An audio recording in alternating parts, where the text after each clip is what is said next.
Well, hello and welcome to our first edition of Ask a Buyer Agent. I am here with James Marsden, one of our buyer agents here at Charlesgate Realty Group. I'll be asking him a couple questions, and hopefully first-time buyers out there, or any buyers for that matter, can get the information they need to make a wise home purchase.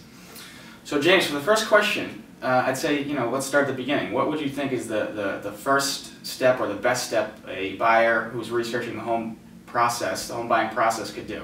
I think actually one of the better things to do is to sit down and meet with a buyer's agent, because buying real estate is somewhat complicated, and it's nice at the beginning if you would sit down and understand the process. One of the things we like people to do is to get pre-approved so that they know what they can afford before they run out and look at houses right away.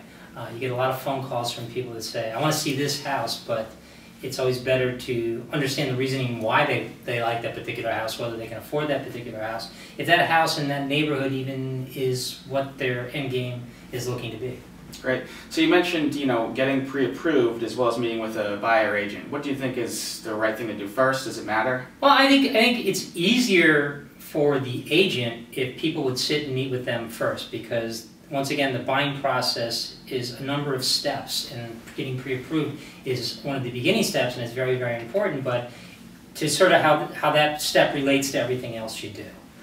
So therefore, it's sort of sit down with us, let's get an overview of what you're looking for, what are sort of your wants and needs, and what are the home run things, and then sit down with a mortgage officer, figure out what your finances are, and then take the next steps after that. So it sounds like what you're saying is really create a strategy, work with a buyer to create a strategy and learn the process ahead of time to really sort of get ahead of the game. Well, you need a game plan. I don't think there's too many things that in your life are successful without a game plan.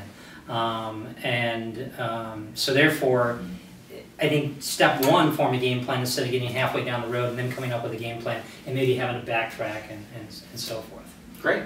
Well, thank you very much for tuning in to the first edition of Ask a Buyer Agent. James, thanks for answering the questions. Thanks for having me. Absolutely. And if anyone out there in the viewing audience has any questions, feel free to email them just right below on the blog here. Great. Thank you very much.